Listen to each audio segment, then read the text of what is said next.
구원과 새일이라고 말씀을 드리고 정했습니다. 지난 한 주간 꿈같은 시간을 보냈다는 생각이 듭니다. 이전에도 누렸던 행복이지만 이번 한 주간은 더더욱 그렇습니다. 하나님께서 베풀어 주신 모든 것들을 누리며 기뻐해야 되는 시간입니다. 하나님이 일하시니 정말 오묘하다는 것을 깨닫는 시간이었던 것 같습니다. 이전에도 참 하나님 행하신 놀라운 일들에 대해서 간증하고 참 좋았다라고 고백했었는데 지금도 역시 마찬가지죠. 오늘 본문의 말씀은 오늘 그와 같은 우리의 마음과 좀 비슷하지 않나라는 생각을 해봅니다. 본문의 역사적인 배경은 고레스라고 하는 이 페르시아 왕을 통해서 이스라엘 백성을 회복시킬 것에 대한 그런 말씀이라고 할 수 있어요. 이스라엘이 비록 나라가 멸망하고 성전은 불타 사라지고 성벽은 무너져서 70년 동안 바벨론의 포로로 끌려가지만 이 고레스 왕을 통해서 그들이 돌아오게 하시는 사건을 통해서 하나님은 그들을 열방의 증인으로 삼으시겠다라고 하는 약속이죠. 그래서 이전에 어떤 기적의 사건과도 비교할 수 없는 이 새로운 구원의 비전에 대해서 오늘 말씀하고 계세요. 오늘 본문 14절 15절에 보면 하나님께서 바벨론 포로 가운데 있는 백성들을 구원하기 위해서 바벨론에 사람을 보내어서 바벨론 사람들을 바벨론을 심판할 것이다 라고 선언하세요. 그리고 16절에서 21절에는 하나님께서 그들을 위해 이전에 이스라엘을 애굽에서 구원하신 일이 기억나지 않을 정도로 놀라운 그런 새 구원의 역사를 일으키실 것이다 이렇게 예고했어요. 여기서 그들을 위해서 행하실 여기 새 일이라고 하는 이것은 바벨론 포로 가운데 있는 이스라엘 백성들을 구원하실 그 사건, 구원하실 그 일에 대해서 말씀하십니다. 하나님께서 새 일을 행하시기 전까지 이스라엘 백성들에게 있어서 그들을 위해서 하나님이 행하신 가장 놀라운, 가장 큰 사건이 무엇이었을까요? 우리가 잘 아는 출애굽 사건이에요. 이 사건은 이스라엘 백성들이 하나님의 백성으로 거듭나는 그런 계기가 되는 사건이었어요. 정말 그때도 상상할 수 없는 놀라운 일들이었어요. 그래서 이 사건은 이스라엘에게 있어서 가장 깊이 각인된 사건이었고 모든 노래와 찬송의 소재가 되는 사건이에요. 바로 그 출애굽 사건이에요. 그런데 하나님은 이 바벨론 포로 가운데 있는 이스라엘 백성들에게 그처럼 놀라운 구원 사건이 기억나지 않을 정도로 그 놀라운 새 일로 그들의 해방을 약속하신다는 거죠. 물론 바벨론 포로에서의 그 해방될 이스라엘 백성들이 이전 일을 기억하지 않는다는 것은 이 바벨론 포로 해방 사건이 출애굽 사건보다 더 놀라운 사건이다 이렇게 얘기하는 건 아니에요. 바벨론 포로 해방과 출애굽 사건은 어느 사건이 더 놀라운 사건이다, 더 좋은, 더 뛰어난, 더 큰 사건이다 이렇게 말할 수는 없어요. 다만 바벨론 포로에서 해방된 이스라엘 백성들에게 있어서 출애굽 사건은 단지 옛날 조상들의 이야기예요. 전해들은 과거의 이야기예요. 하지만 이 바벨론에서 해방되는 사건은 자신들이 직접 경험하는 사건이 될 거예요. 그래서 오늘 본문에서 하나님의 약속은 이 페르시아의 고레스 왕으로 하여금 바벨론을 정복하고 또 포로 해방을 선포하게 하심으로써 그 일들이 이루어집니다. 바벨론 포로 가운데 있던 이스라엘 백성들이 하나님의 놀라운 이 새 일을 경험한 것과는 비교할 수 없이 놀라운 이 새 구원 역사, 이 구원 역사가 바로 오늘 우리에게도 있어요. 우리가 그것을 경험하고 앞으로 또 경험할 거예요. 여기 새 구원 역사를 경험했다라고 하는 것은 하나님께서 이 땅에 보내주신 예수 그리스도의 구속 사역을 통해서 죄에서 구원받은 것을 말하는 거예요. 그리고 앞으로 경험하게 될 것이라고 하는 것은 장차 그리스도의 재림 때 영원한 천국을 우리가 경험하게 될 것이다 라고 하는 것이죠.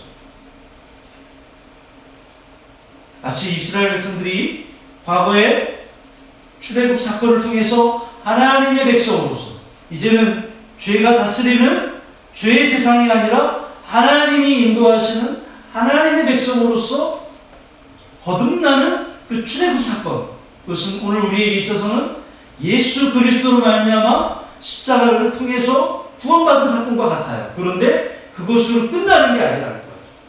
이스라엘 백성이 이제는 바벨론 포로에서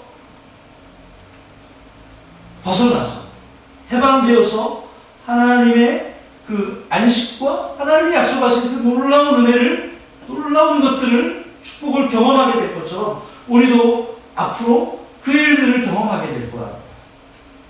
자, 그렇다면 그 일들을 위해서 하나님은 어떤 일을 하실까요? 첫 번째는 하나님은 자기 백성을 위해서 역사를 주관하세요.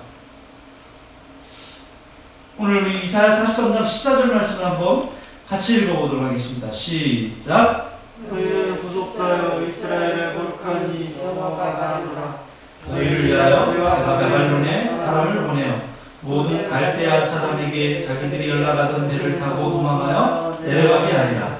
네, 하나님께서 이스라엘을 바벨론 포로에서 해방시키기 위해서 행하실 일을 지금 구체적으로 설명하고 계세요. 아직 일어난 일이 아니에요. 앞으로 이런 일이 일어날 거라는 거예요. 우리는 이미 2022년 사람이기 때문에 과거 2700년대에 있었던 그 일들을 우리가 아는 것 뿐이지, 지금 이사야 성경을, 이사야 말씀을 읽고 있는, 이사야에게 말씀을 듣고 있는 사람들은 아직 이 일이 일어나지 않았어요. 그런데 하나님은 이런 일들이 앞으로 일어날 것이라고 하는 것을 지금 말씀해 주고 계세요. 아주 구체적으로. 하나님께서 바벨론에 사람을 보낸다라고 하는 것은 결국 구체적으로 누구였어요? 페르시아의 군대를 말합니다. 다시 말해서 페르시아의 군대를 동원해서 바벨론을 치신다는 거예요. 그 이유가 뭘까요? 여기 보니까 너희를 위하여. 여기서 너희란 하나님의 백성인 이스라엘을 위하여. 그러면 너희를 위한다고 할 때 그 위한다는 것은 무엇을 의미하는 거예요? 구체적으로는 이스라엘을 바벨론의 그 포로에서 해방시킬 거라는 거예요. 즉 하나님은 이스라엘을 바벨론 포로에서 해방시키기 위해서 이 페르시아 군대를 바벨론에 보내서 그들을 치게 하시겠다는 거예요. 이 페르시아라고 하니까 성경에 페르시아가 안 나오지만 성경에는 바사라고 되어 있어요. 이 바사가 원래 성경이 한글로 번역될 때 페르시아를 바사로 번역했어요. 그러면 바벨론은요?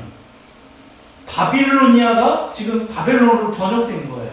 이 역사적 사건을 이 배경으로 한 하나님의 말씀인 거예요. 이 바사의 등장과 바벨론의 멸망이 결코 우연한 일이 아니라는 거예요. 그것은 역사의 주관자이신 하나님께서 그 백성들을 위해서, 그 백성들을 구원하기 위해서 하나님이 그 일을 행하신 거예요. 사실 여러분, 이 페르시아는, 이 바사는 바벨론을 상대할 수 있을 만큼 강성한 나라가 아니었어요.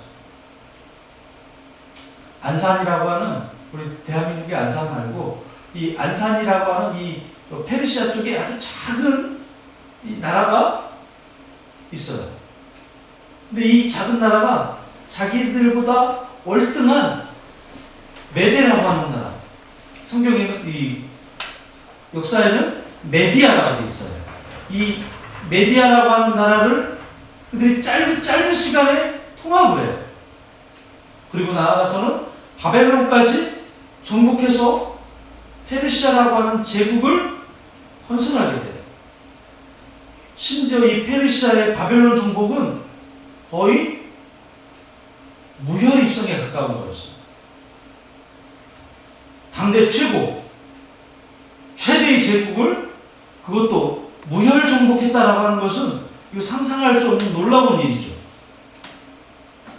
그럼에도 이러한 일이 이루어진 거예요. 근데 이런 놀라운 일이라 해도 이게 이해할 수 없는 건 아니에요. 그것은 역사의 주관자이신 하나님의 뜻과 섭리로 말미암은 거예요. 하나님께서 그 백성들을 구원하기 위해서 페르시아를 강성하게 하신 결과예요. 페르시아가 바벨론을 쳐서 정복하는 이 역사적 사건의 중심에는 하나님의 섭리가 있었고 그 역사의 주연은 당연히 하나님의 백성인 거예요. 바벨론과 이 페르시아에게 그 배역 자체는 굉장히 비중이 큰 것이었지만 사실 하나님께서 그 역사적 사건의 주연으로 삼으신 하나님의 드라마에 보면 조연에 불과한 거예요. 나라가 크다고 당시 패권을 쥐고 있다고 해서 그들이 주연이 아니라 그들은 하나님이 연출하시는 그들은 하나의 조연에 불과했어요. 엑스트라에 불과했어요. 우리가 이 사실을 통해서 분명히 알아야 될 게 있어요. 세상 역사는 결국 하나님이 주도하시는 것이고 그 중심에는 하나님의 백성된 우리가 있다는 거예요. 세상 사람들이 볼 때는 힘이 있는 사람들, 많이 가진 사람들, 높은 자리에 있는 사람들이 역사를 움직이는 것처럼 보일 수 있지만 사실 역사의 중심에는 사람들을 움직이시고 그리고 그 속에서 하나님을 바라보며 살아가는 하나님의 사람들, 하나님의 성도들이 주연인 거예요. 바로 우리들이 하나님의 주연입니다.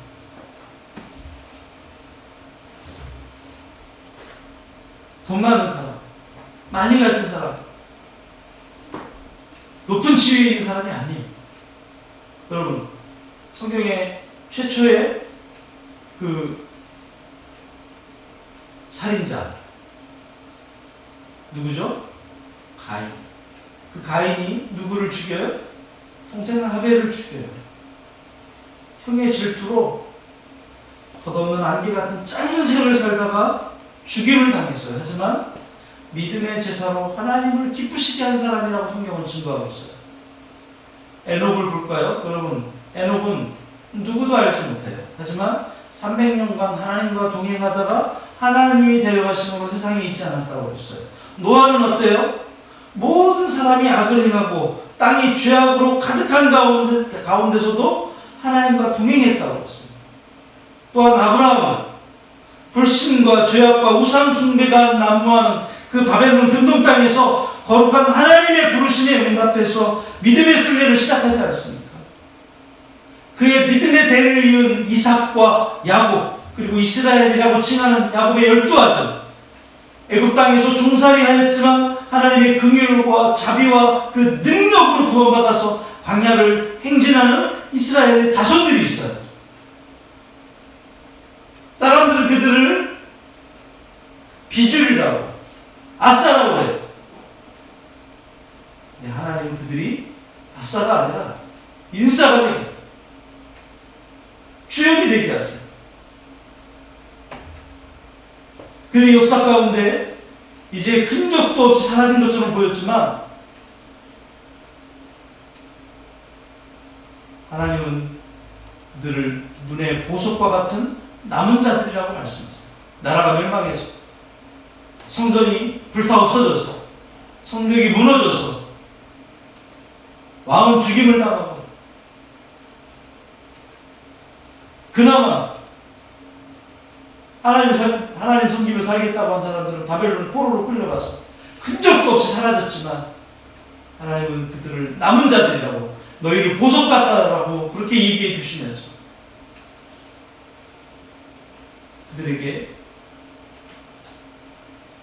믿음의 행진을 하게 했죠. 이제 그 믿음의 행진을 하나님께서 어떻게 이어가고 계십니까? 예수 그리스도께서 열어가신 이 복음의 역사에 사용되고자 그리스도의 이 부르심에 응답한 사도들이 있었어요. 그리고 그들의 믿음을 계승하고 그들의 사역을 물려받은 우리 믿음의 사람들이 역사를 주관하시는 하나님의 가장 큰 관심의 대상이고 세상 역사의 진정한 주역인 거예요.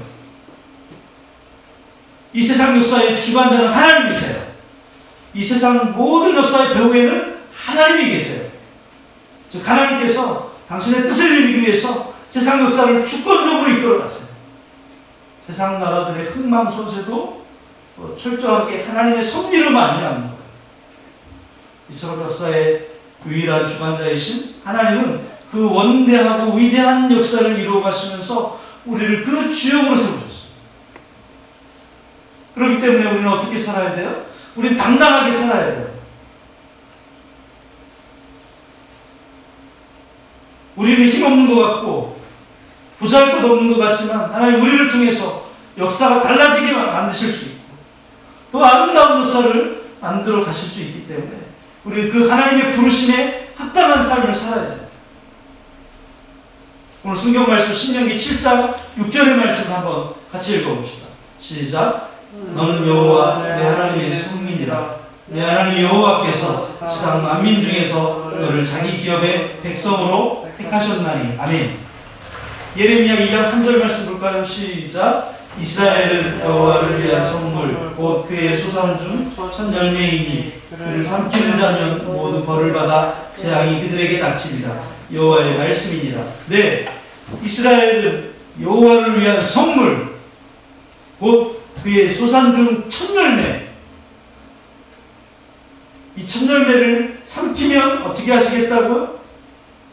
재앙으로 하나님 치시겠다는 거예요. 하나님이 택한 백성, 하나님의 사람들을 우리 염려할 게 없어요. 우리 예수 그리스도로 말미암아 첫 열매가 된 사람. 하나님 역사를 주관하십니다. 두 번째로 하나님은 크고 새로운 일을 예비해 주셨어요. 오늘 이사야 43장 18절 19절 한번 같이 읽어볼까요? 시작. 너희는 이전 일을 기억하지 말며 옛날 일을 생각하지 말라. 보라 내가 새 일을 행하리니 이제 나타낼 것이다. 네, 여기서 이전 일이 뭘까요? 이전 일. 이전 일을 기억하지 말라. 이사야 43장 16절 17절에 나와 있어요. 같이 시작. 나 여호와가 이같이 말하노라. 바다 가운데의 길을 큰 물 가운데에 지름길을 내고 병과 말과 군대의 용사를 이끌어내어 그들이 일시에 엎드러져 일어나지 못하고 소멸하기를 꺼져가는 등불 같게 하였느니라. 네, 출애굽 때 이스라엘을 구원하시기 위해서 하나님께서 행하신 일을 말하는 거예요. 구체적으로는 홍해를 가르셔서 길을 내셨어요. 이스라엘 자손들로 하여금 바다를 마른 땅과 같이 건너게 하시고 이스라엘 자손들을 추격하던 애국 군대를 홍해 바다에 수장시킨 이 사건, 이게 바로 이전 일이에요. 이것은 이스라엘 입장에서 보면 정말 놀라운 구원 사건이죠. 그렇기 때문에 이스라엘 시인들에게 있어서 하나님을 찬양할 때는 반드시 사용되는 주제가 바로 이 사건이에요. 홍해바다 사건. 하나님 이스라엘 백성들에게 그 일을 어떻게 하라고 그래요? 영원히 기억하라고 했어요. 잊으면 안 된다. 근데 하나님은 오늘 본문에 보니까 이스라엘 백성들을 향해서 그처럼 놀라운 일들을 기억하지 말래요. 기억하지 말래요. 아니, 언제는 영원히 기억하라고 했는데 이제는 기억하지 말래요. 왜 영원히 기억해야 될 그 놀라운 사건을 향해서 이제는 기억하지 말라고 하시는 것일까요? 그래서 하나님께서 그 백성들을 위해서 이전 일보다 훨씬 놀라운 일을 행하실 것이기 때문에 그래요. 곧 이스라엘 백성들이 도저히 상상도 할 수 없는 구원 사역을 행하실 것이기 때문에 이 구원 사역이 얼마나 놀라운 것인지 이전 일을 기억도 할 수 없게 될 것이다 라고 말씀하셨습니다. 사실 여러분 우리가 알고 있다시피 성경에 이 출애굽 사건은 기적 중의 기적이에요. 애굽에서 노예 생활하던 그 민족이 집단적으로 탈출하는 것은 이거 불가능이죠. 불가능한 일에 가까운 거예요. 그런데 하나님은 그 일이 가능하게 만드셨어요. 심지어 이스라엘의 구원을 위해서 홍해를 가르기까지 하셨어요. 그럼 홍해가 냇물이에요? 탄천입니까? 갈라지게?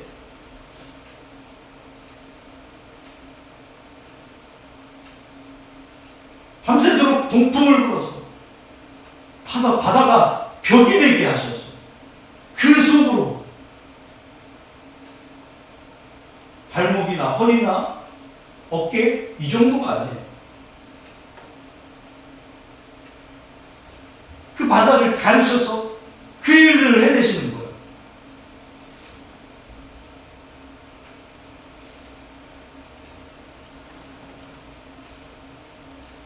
근데 그때 사건을 우리가 이 성경을 통해서 알 수 있는 걸 보면 그때 당시 이스라엘 백성들은 그 애굽의 이집트의 고센이라고 하는 땅에 모여 살았어요.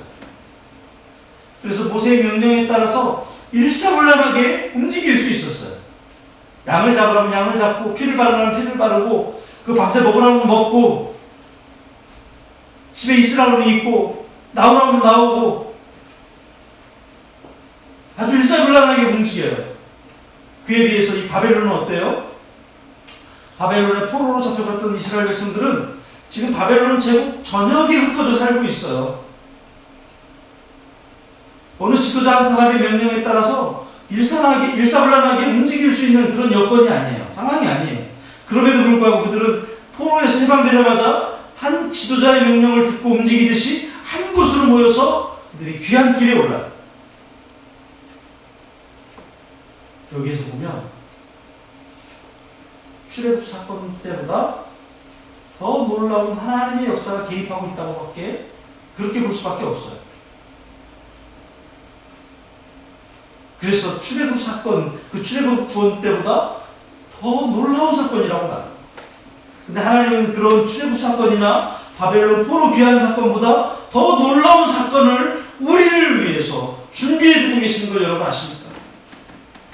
우리가 출애굽 사건이나 이제는 바벨론 포로 귀환 사건을 잊어버려야 될 만큼 엄청난 구원 사건을 예비해 두고 계세요.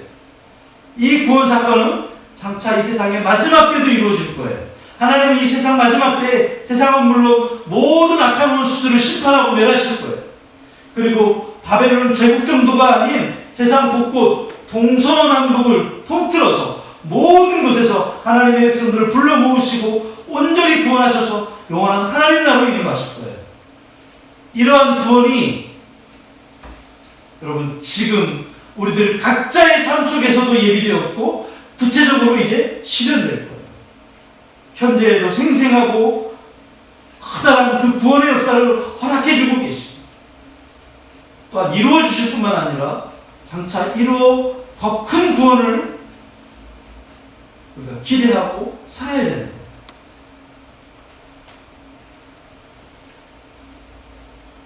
시편 31편 19절 말씀 한번 같이 읽도록 하겠습니다. 시작. 주를 두려워하는 자를 위하여 쌓아두신 은혜, 곧 주께 피하는 자를 위하여 인생 앞에 베푸신 은혜가 어찌 그리 큰지요. 내가 하나님께 도피하고 내가 하나님만 의지할 바가 없어서 내가 주님께 피했는데 하나님은 주님께 피한 그것을 얼마나 귀하게 보시고 사랑스럽게 보셨는지 어마어마한 은혜를 베푸시겠다는 거예요. 고린도후서 4장 17절 18절에도 말씀하십니다. 같이 읽어봅시다. 우리가 잠시 받는 환난에 경한 것이 지극히 크고 영원한 영광에 중한 것을 우리에게 이르게 함이니 우리가 주목하는 것은 보이는 것이 아니요 보이지 않는 것이니 보이는 것은 잠깐이요 보이지 않는 것은 영원합니다. 좋습니다. 잠깐의 그 어려운 시간들, 그러나 하나님은 그것보다 더 크고 더 놀라운 구원의 은혜를, 하나님이 그 새 일을 우리를 위해서 준비해 놓으셨습니다. 세 번째로 하나님은 역사를 주관하시고 우리를 위해서 일하고 계시는데 모든 장애물을 제거하시고 완전한 구원을 베푸실 거예요. 이것이 하나님이 하실 일이에요. 오늘 이사야 43장 19절 20절에 나와있죠. 반드시 내가 광야의 길을 사막의 강을 내리니 장차 들짐승 곧 승냥이와 타조도 나를 존경할 것은 내가 광야의 물을 사막의 강들을 내어 내 백성 내가 택한 자에게 마시게 할 것입니다. 이사야 43장 16절도 한번 같이 읽어볼까요? 시작. 나 여호와가 이같이 말하노라. 바다 가운데의 길을 흙물 가운데의 지름길을 내고, 여기 글자를 각자 색깔별로 해놨어요. 보이시나요? 광야, 바다, 강들, 흙물, 사막, 흙물, 강들, 지름길. 이게 뭐예요? 이 19절 전반부에 말씀하신 이 새 일의 한 측면을 말씀하시는 거예요. 여기에 보면 하나님 광야의 길을 내시고 사막의 강을 내실 것이라고 그렇게 말씀하세요. 그래서 하나님께서 이전에 하신 일, 곧 바다 가운데 길을, 큰 물 가운데 지름길을 내셨다고 하신 16절의 말씀과 100%를 이루는 말씀이에요. 그러니까 바다가 광야, 큰 물이 사막으로, 지름길이 강으로 바뀌신 게 보이나요?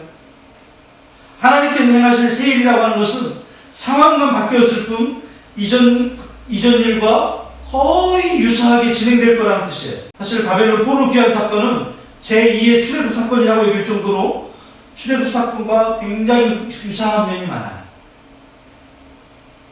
그러나 출애굽 당시에 하나님께서 홍해를 갈라 길을 내신 것은 문자적이고 역사적인 사실이지만 여기 이 본문에서 말씀하시는 이 광야의 길을 내고 사막의 강을 낸다는 것은 문자적 역사적 사건보다는 이스라엘 백성들의 이 포로 귀환이 장애를 받지 않고 형통하게 이루어질 거라고 하는 말씀을 하신 거예요. 이게 뭐예요?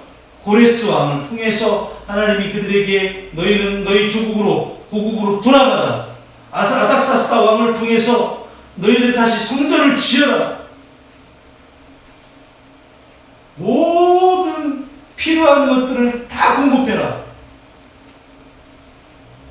그들이 가는 길에 필요한 것들을 다 공급해 주어라. 어떻게 이런 일이 있을 수 있어요? 그들이 돌아오고 성벽을 쌓고 성전을 짓는 데에는 너무너무 방해와 장애물들이 많았어요. 여기 나오는 광야, 이 사막은 이스라엘 백성들의 이 포로 귀환을 방해하려고 하는 요소들이에요. 여러분 에스더라고 하는 성경에 보면 이스라엘 백성들을, 유대 백성들을 다 죽이기 위해서 하만이 어떤 그런 계획을 세웁니까? 왕의 직인을 찍고 조서를 받아서 온 제국에 다 붙여요. 다 죽여라. 근데 하나님 그 사건을 역전시켰어요. 출애굽기에 보면 이스라엘 백성들이 6월절 사건으로 애굽에서 노임을 받았지만 그렇다고 가나안으로 가는데 아무런 장애가 없었던 게 아니에요. 그들이 가나안에 가기까지 수많은 장애물이 있었어요. 그 대표적인 것이 홍해바다였죠. 홍해바다 앞에서 이스라엘 백성들은 탄식하고 심지어 하나님의 구원을 의심하고 원망하는 심각한 장애물이 있었어요. 그들이 홍해를 통과하지 않고는 가나안에 들어간다는 것은 불가능한 일이에요. 마찬가지로 바벨론에서 해방된 이스라엘 백성들도 그들이 예루살렘에 돌아가는 이 일에 있어서 이 홍해바다를 건너는 것에 버금가는 장애물이 있었어요. 그런 장애물을 광야와 사막으로 표현했어요. 근데 하나님은 이 출애굽한 이스라엘로 홍해를 마른 땅처럼 건너게 하신 것처럼 바벨론 포로에서 해방된 이스라엘 앞에 놓인 이 모든 장애 요소들을 다 거두어 주심으로 인해서 그들이 형통하게 들어갈 수 있도록 하셨습니다. 이러한 하나님의 구원 역사들은 하나님께서 당신의 백성들이 가는 구원을 위한 그 순례길을 가로막는 모든 장애물들을 제거하시고 완전한 구원을 베푸실 것이다 라고 하는 것을 우리에게 나타내주는 사건.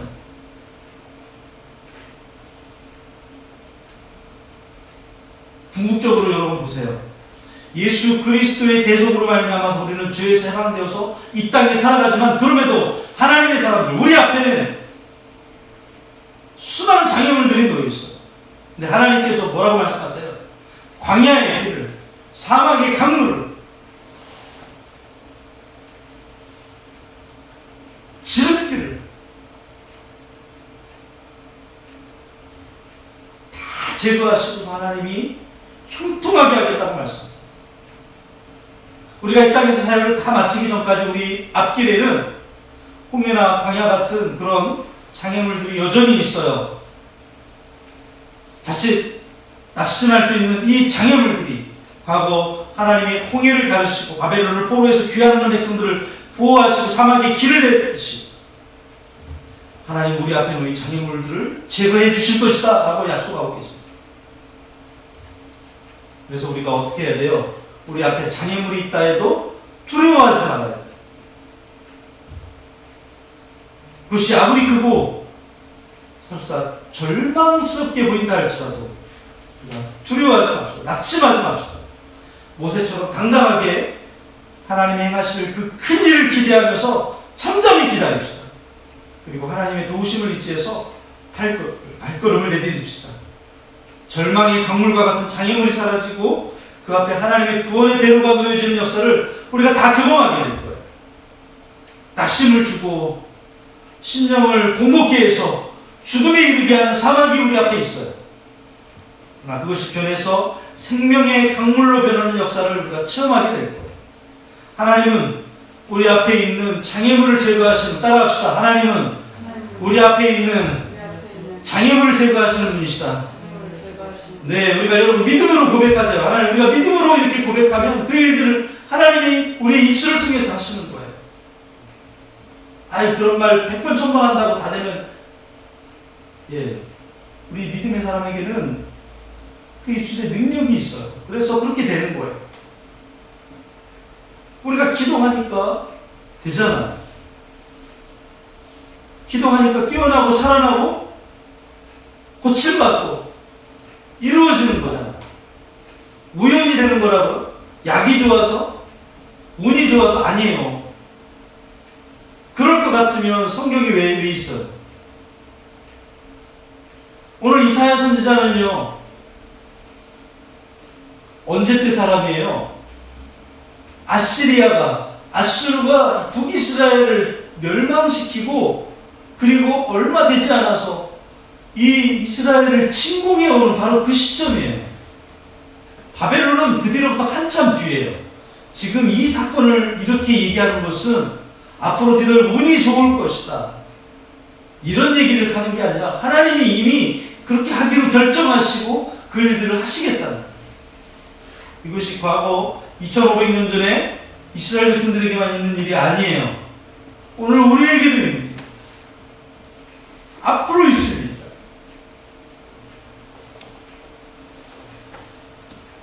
우리의 장애물을 제거하시고 우리의 필요한 모든 것을 풍족하게 채워주시고 형통케 하시고 완전한 구원을 이루실 거예요. 신명기 8장 15절 말씀에 하나님이 약속하셨어요. 같이 읽읍시다. 시작. 너를 인도하여 그 광대하고 위험한 광야, 또 불뱀과 정갈이 있고 물이 없는 간조한 땅을 지나게 하셨으며, 또 너를 위한 단단한 반석에서 물을 내셨으며. 시편 119편 165절입니다. 주의 법을 사랑하는 자에게는 큰 평안이 있으니 그들에게 장애물이 없으리라. 그렇습니다. 갈 때마다 장애물이 있었는데 하나님은 그 장애물들을 다 돌파하게 만들어 주셨어요. 그것이 누구의 힘입니까? 자기들의 힘이 아니었어요. 하나님께서 하신 일이었어요. 말씀 마치겠습니다. 역사의 주관자이신 하나님, 그 백성들을 향해 베푸시는 그 구원의 역사를 통해서 자신을 계시해 주세요. 하나님이 이런 분이야. 나는 이런 사람, 나는 이런 하나님이야. 근데 그 하나님의 역사를 주관하실 때 어떻게 하세요? 당신의 백성들을 주심으로, 당신의 백성들에게 구원을 베푸심으로 그 역사를 써내려가고 계세요. 연극이나 영화에서 주연이나 엑스트라들은 교체되기도 하고 도중하차하기도 하지만 주연은 바뀌거나 교체되지 않아요. 그것은 신실하신 하나님께서 만들어 가신 이 세상의 역사도 마찬가지예요. 그분은 우리를 위해서 이 세상을 운행하시고 주관하는 분이세요. 그 역사를 주관하시는 분이 오늘 우리 앞에 장애물을 제거하시고 풍족하게 하실 것이며 이루어 주실 것이라고요.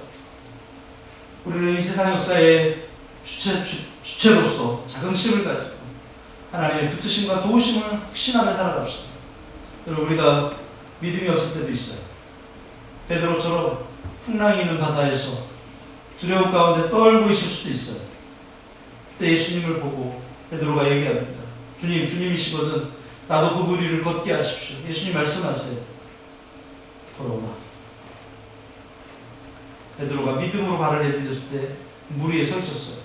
그러나 그가 두려움에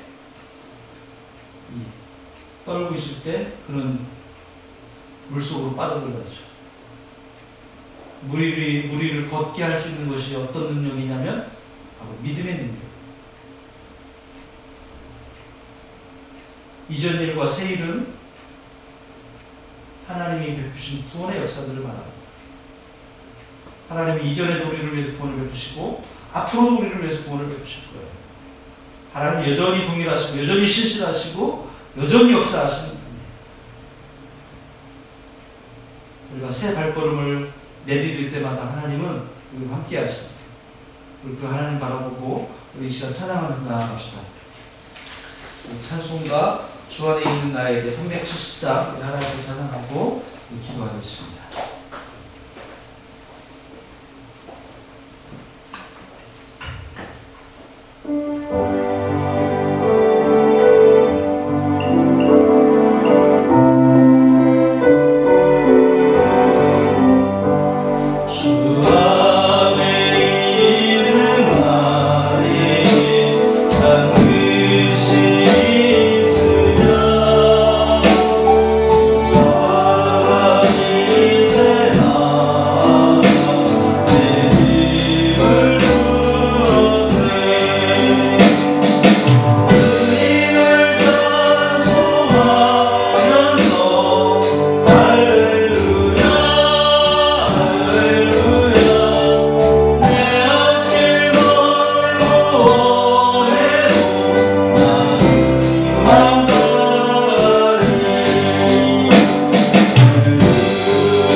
하나님 역사를 주관하시는 분이라고 하셨는데 우리를 위해서 새 일을 행하시고 장애물을 제거하시며 믿음으로 걷게 하시고 또 풍요롭게 하시는 주님이 있사오니 하나님 이 세상 가운데 당당하게 우리가 아버지 하나님 정말 염려하지 않고 믿음으로 설 수 있는 우리 모두가 되도록 하나님 인도하여 주시옵소서. 이 시간 주님 앞에 예물을 올려드립니다. 하나님 우리가 드린 예물을 통해서 하나님 영광을 나타나게 하시고 우리의 부족한 것들과 우리의 필요를 채워주셔서 풍요롭게 풍족하게 하여 주시옵소서. 감사하고 예수님의 이름으로 간절히 기도합니다. 아멘. 이제는 우리 주 예수 그리스도의 은혜와 아버지 하나님의 크신 사랑과 성령님의 감동과 마음으로 교통하시는 역사가 오늘 역사의 주관자이신 하나님을 경외하며 그 하나님과 동행하고 그 하나님을 신뢰하며 살아가기로 작정하고 헌신하는 우리 모든 성도들 위해 자녀들 위해 이제로부터 영원토록 함께 하시길 간절히 축원합니다. 아멘.